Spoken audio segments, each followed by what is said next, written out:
Hello, everybody, and welcome to the Blue Abroad YouTube channel for another opposition preview. And today, I've got a very special guest. I've been looking forward to this one for quite some time.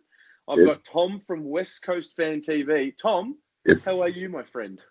We are here to show you why. We are the big birds. I'm fine, man. Thank you so much for the opportunity, man. No, it's great. You know, I've watched West Coast Fan TV from a distance. You know, I've been just sort of obviously in the fan channel space, and I've been looking ahead to the certain weeks, and I like to interview all the fan channels that I can. There aren't too many, but West Coast Fan TV, I just can't help but feel like you remind me of the the Aussie version or the Kenyan version of Robbie from Arsenal Fan TV. Guess what? And actually, for me, that is where it all started. This was an idea that I stole from Arsenal Fan TV, and I thought, for a guy from Kenya, to be honest with you, I don't even have any. I don't know football, so even the discussion I'm going to have with you, it's based on just what I think. I've never bounced a football, I've never played football, but I've just got passion for West Coast, and I decided, you know what? What's the best way to deal with people to interact? People who love the game like me, but they've never played it, to be able to view their point. And I looked at the Arsenal Fan TV, and I thought, guess what? We're in. Let's try this. And so it's been good fun. Yeah, I'm the exact same. I mean, I'm an Arsenal fan, so that's where the inspiration where the inspiration came from. I can see why, you're Carlton, Arsenal. I'm Manchester United, then I'm West Coast. I'm winning here. Oof, this conversation just got a totally different. Let's stick to the football before we lose friendship. Well, hey, let's touch a little bit on West Coast Fan TV. So as you said, you were inspired by Arsenal Fan TV. When did it begin? I think we began, three years ago, three and a half years ago. So actually, we were in a party when one of these guy, the guy who records for me, we were in a party and we sat there and we were watching this guy, blah. He was just like, wake I must go, and it was just like, we found it so funny. And we're sitting in a party with this guy, and he goes, you know what, you could do this. And I say, man, I've got no idea what football. I love football. I enjoy playing, like watching football, because what people don't understand, AFL is a unique game. You have to be able to jump, you have to be able to mark, you have to be able to bounce, you have to be able to move side, you have to be able to tackle. That this is a game, like, I'm just so ashamed that the whole world doesn't know about it, because you have to know more than six. Not like soccer, you can run, control the ball, the rest is, and there's still skill involved. But AFL, you have to know how to run the whole day. You have to know how to tackle. You know how to kick the ball. Handball, there's so many skills. And I just love the aspect that, you know what, you have to be so smart and so good in so many things to be able to play this game. And I fell in love with it from there. And it's such a shame people can't actually see it. And I thought, what would be the best thing? What can go wrong? Let me just chuck myself out there. And I can tell you, in the beginning was really weird, because people were looking at me going, what's this dark guy going to talk about football? You have 20. You don't look like you've ever played football. What are you going to talk about football? So for us, it took us a long time for people to actually start buying into it. And it's only last year when people have started actually coming to us to say, can you have an interview? But before that, we actually had a really bit of a tough time getting people just to talk about it. Yeah, no, it's one of those things. It's very prominent in Europe, and fan channels are there, but yes, things in Australia generally come a little bit later. We're a little bit conservative to new ideas here, and then we eventually catch on. I hope we'll get there. We will. Yeah. I was hoping, the idea for me was to, when I came back home last year, was to travel obviously interstate and meet people like yourself in person and do videos together. But that will come over the years for sure. I think you've got a very good idea, and we think alike. It's what I like about you. You just support a shit team. Well, I want to know, so you're from Kenya, right? Nairobi? Yes. So I should start by saying habari. Mzuri sana. Yes. I spent a few weeks in. We spoke off camera, but I spent a few weeks in Kenya, and like I said, the people, beautiful people there, and a really profound experience for me. Yeah, and I'll promise you this: if Carlton wins the flag this year, I will take you there. Okay, you're on. So how do you become a West Coast fan? I will actually tell you the truth. Okay. My mother, so I landed here. When I landed here, I met my wife in, I think, maybe 6 weeks. Yeah. And her mother was a crazy, crazy Docker supporter. Okay. So we didn't have anything in common. I'm just a young kid from Africa, can't even speak English in the sense. So Yeah. I need to have something in common to talk to her, so that you want to be in your good books with your in-laws. That's what I think. So I started following the Dockers.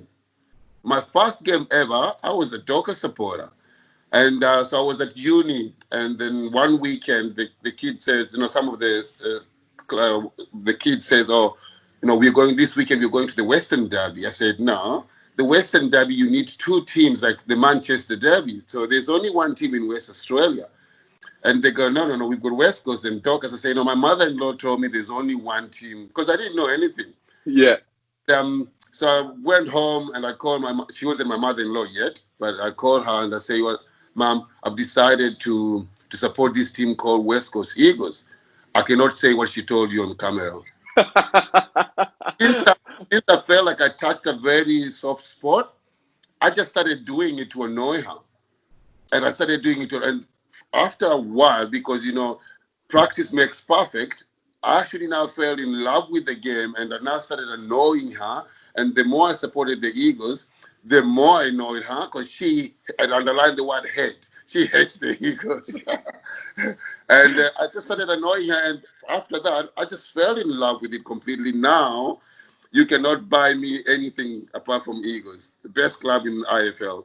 Well, it doesn't hurt when you're a pretty good side and you're consistently up there. You've got a brand new stadium, and maybe let's touch on that. What at the moment? What is it like being a West Coast fan? What is the West Coast story? Uh, and I might be biased here. The West Coast story is just lovely. Like, I'm not going. I'm not. I've been watching the game for maybe 16 years, but if you look at the history of West Coast, which I know this much of it, for the last 30 years, we've been a really successful club, and we actually, our story is we are spoiled with success. We won 4 flags in the last maybe we win at least one after every 10 years, which they're really hard to get. You will know that. Uh, I would know all about that. and it's like, I think it's from the management. The West Coast Eagles is like a fairy tale story. Just it's like a story, you fall in love with it, and it's one of those things that don't let you down. Like if you look at Arsenal, another team that you support, every time we get disappointed, but Eagles they've had a best that they can always bounce back, and the expectation, I think, with the clubs are high. And the story has always, for me, there's only 1 year when we finish on the bottom of the ladder. Apart from that, we've really tested success in many ways. You've got a brand new stadium, you win the flag that year. How amazing is that? Yeah. Well, Yeah. I haven't actually been to Optus Stadium. What's that been like for the supporter base? I used to go to Subiaco, and Subiaco was like you're crammed in a stadium. And Optus, seriously, I don't want to tell you, because I want you to see when the borders are open. You're on my invite list. I want you Done. to experience this, because it's phenomenal. Like, it is phenomenal. It's just one of those places. You can watch footy from everywhere, where you're up, down. It's just, and when you have 60,000 West Coast faithful shouting, it's just I can tell you, it's amazing. It's something that you want to be part of it. It's like I can't express it. I'm a crazy supporter. I'm not right in my head when I'm at the Eagle. The Eagles is the only thing that makes me so happy and makes me annoyed at the same time.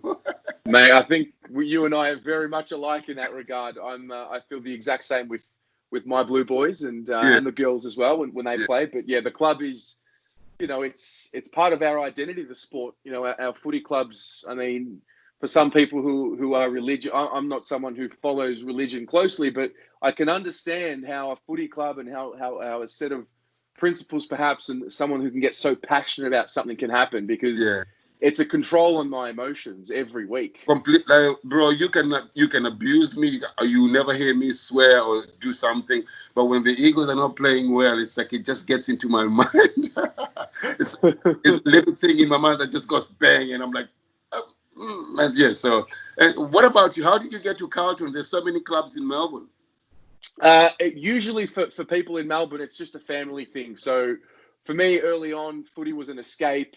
It was a bit of trauma as a kid. My mother was experiencing, domestic violence and things like that. And, my father left when I was very young, and footy was the escape. And mum was a Carlton supporter, and, she would take me to a game here and there. And it was just the early memory of happiness and excitement and, the energy of a footy game. So when you're 4 years old or 5 years old as I was, that energy was something I just wanted to be a part of forever. And considering what was happening in my life, it was the escape.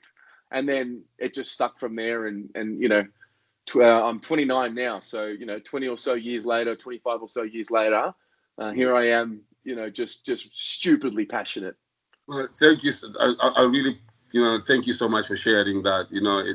Not most people can come out and share such stuff. So thank you, because, sharing something like that, it will get maybe if somebody's listening to this, they can open up and get to know that, whatever they're going through, they're not alone. And so yeah, thanks for sharing that. That's pretty good. No, it's just part of my identity, part of my journey. So I'm Yeah. proud, not happy that it happened, but it's shaped me to be who I am today. No, you could say it's happy because it's made you the man you are now, So that's really, it's made me maybe see your life differently than what you don't want to be. So yeah, thanks a lot for sharing. No, it's all good. Yeah. So we've got a big game on Sunday, and What? You've got what? we've got a big game on Sunday. Oh, my, seriously, I really like you, Teddy, but can you talk about a big game? What's a big game? Well, a big game, because the Blues we're looking to really improve, this year. We're looking to rise from where we've come from. We're in a rebuild, and we want to stop talking about being young and a developing side. And we come up against a really good West Coast team at home, and there's a little bit of worry coming into me, I must say. No. To be honest with you, I said I'll try and get this. Like I don't analyze football, so whatever I'm talking about, I stand to be corrected.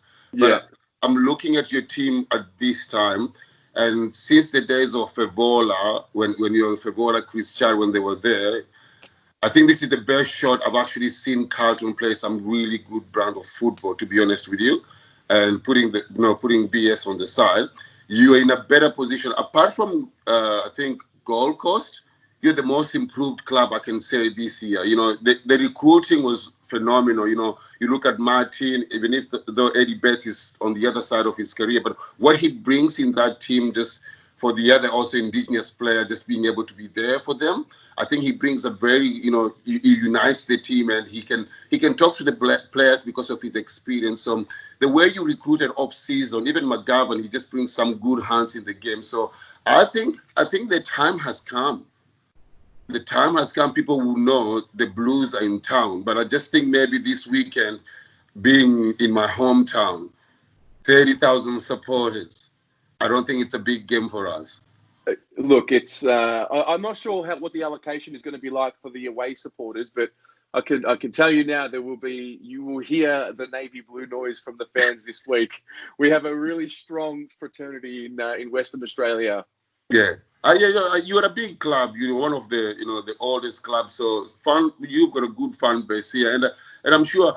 To be honest, I'm just being a little bit arrogant as an Eagles supporter, but I think it will be a good game. There is the only way Eagles can shut you down is actually, I think they should shut you from the back line, the halfback. You look at the halfback. Like Sam. If we can block you from behind from making those quick runs. I remember we played Essendon here a few years ago, and what Adam Simpson did was very good. He actually went and had Hutchings on Saad, because Saad was carrying the ball from halfback and just penetrating. I think that's the same thing that Adam Simpson needs to do to come this weekend, because I've watched Blue play, and I watched their game playing against Port Adelaide. It was such an unlucky game because I was actually going for the Blues on that day. The way you carry the ball, the way you don't respect teams' corridor, the way you kick, carry, and move, it's second to none. And I think you're the best team when it comes to moving the ball quick from halfback than any other team in the competition now. So I think you've got a fair chance. If we don't look at those players, there's the guy called Sam Petrol number. Petrevsky Seaton. Yeah, he's actually a West Australian kid. That's He's right. using the ball. You've got your captain, and you've got Simpson. Is it the mature guy? That's right. Yeah, yeah, you've got those guys. If we can shut those runs from there, I think it will go a long way winning the game. I know people say the game is won in the midfield, which is fair enough. But once the ball is out, if we can stop that run, I think that will go a long way winning the game. And of course, you've got Nick Ranui, he's in fine form. If you're He mid, is. yeah, if you look at, Patrick will be there. So we are very well balanced in the midfield. If they can stop Nick from just doing his thing and giving the ball to Shuey or Tim Kelly, and just that will go a long way, and you can just get it and bounce back. I think it's going to be a very good game, and either it will be the home support that will bring the boys home, but if it was in Melbourne, I'll be saying, okay, this is a game that will be very much worried. Yeah, that's fair. Well, what's the story from you guys this year? Because I mean, from the Melbourne radio station early in the season, people were riding West Coast off, and obviously, as every year they do that, and you go home, you have your block of games at home, and you're obviously a very, very good team, especially at home. So, what's your confidence levels like as the season has progressed? I actually don't think it's a confident thing, because if you look at West Coast as from last year, the last 2 years, every time Eagles marked the ball 90 times, we won the game. Right. Okay? That was a statistic, because we controlled the ball, we kicked it side to side, we waited for the opportunity to go. We bet Collingwood here the other time. I think we had 59 marks. And then we bet Geelong here. I think we had also less than 90 marks. So I think the first few months or first games, Adam Simpson was maybe tweaking his game plan, and the boys were just not buying into it yet. And I think just maybe coming back home after they had played maybe 3 or 4 games of the new game plan. Because if you look at some of the statistics that we used to really value last year, this year those statistics are low, but we're winning the game. So which means the game plan has changed. They're more focused in contest football than just possessing the ball. So I think the first 3 weeks was more a matter of getting a new plan that didn't work the way they wanted. And now they've done it maybe 4, 5, 6 times. It's coming together. It's sort of confident. It could be a confident thing, but it's just because maybe the game plan is now in their mind. They know what to do, where to be at what time. It's just changing from a different game plan to a new game plan. That's what I think. Yep. No, Yeah. that's fair enough. That's fair enough. No, look, it's just you're one of those teams. There's a lot of I just have a lot of respect for you, because you've obviously done it, and as much as we are enemies this week, you beat Collingwood the way you beat them in the grand final. And as a Carlton supporter, mate, I can't explain to you. It was you've done us such a service as a Carlton community. The way you won that game and the way you broke their hearts, and it was just obviously I don't want you to win this week. I want Carlton to win, but there's a little soft spot there, like a thank you. Yes. Yeah, guess what? That's the same thing whenever the Dockers lose. And I know that feeling, because my whole family is a Dockers supporters. So last week I went to watch the game. I know, as bad as this sounds, I would rather support Collingwood before I support the Dockers. Wow. I know. Yeah, I know. Because that just shuts my family up. But last week, I was the only one sitting there, and I was like, yeah, Collingwood are going to win, and they lost. I know that feeling. So, yeah, it's not 2 teams, Collingwood and Dockers. A happy day. I like your thinking. Awesome, mate. Now, Well, listen, it has been great to chat with you. I've really enjoyed it. yeah. What I want to get, just before I let you go, I want to ask one more question, just to give me a little tip for the game. What do you predict will happen this week, if you had to give a margin? Eagles have played really, really good 2 games. I think this game is going to be close. There'll be 2 kicks in it. Okay. Yeah, and Carlton came from they had won that game against Hawthorn, and for them to let themselves down, 31 points up and then let it go. I think they will be coming back to hunt. They are a young team. They want to prove a point, and it's not going to be easy for the Eagles. If the Eagles comes in and think it's going to be easy, I don't know how your defense is going to hold up, because we just might have a bit of too much height in our forward structure. You got Waterman, you got Oscar, you got Jack Darling, and you got Josh Kennedy, who's just on fire. So I'm looking at maybe two, 3 kicks in it. Yep. Yeah. Yeah, I hope that's the case. Yeah, no, and I'm going to shoot the same question to you. Where do you think you win the game? Where do I think we win the game? Well, the thing with me is where we've played our best football is when we've been able to hunt teams, force turnover, and then score from turnover. And that was really what it was all about against Hawthorn, and even the week before against North Melbourne, and even against Port Adelaide. We really look good when we hunt and force turnover. The problem is we're not able to, at the moment, we're not able to do that for 4 quarters. We do it for maybe 1 quarter, maybe 2 quarters. So the challenge for us is when the Eagles have their momentum, because they will. It's just the nature of the game. The challenge for us this week is how are we going to be able to withstand the pressure? Because as you said, there's a big forward line this week for the Eagles, and we have probably there's 2 guys who I'm confident in terms of height. Jacob Wiedering and Liam Jones for height. Yep. And then then the other defenders are a little bit smaller than those 2, and potentially could be outbodied, especially when you talk about Oscar, Jake Waterman as well, and so there's a lot of angst, because I think the Eagles are also, you were really good against Collingwood. Collingwood were also very bad. Last week, I thought it was a tight contest with Geelong, and you really pulled away in that 3rd quarter. And I think this potentially could be the week that West Coast just put it all together. And I'm hoping that we can just put our best foot forward. I'm not confident, I must say. I'm not confident in getting the win. But these are the games I go into and I say, well, we have to be able to compete.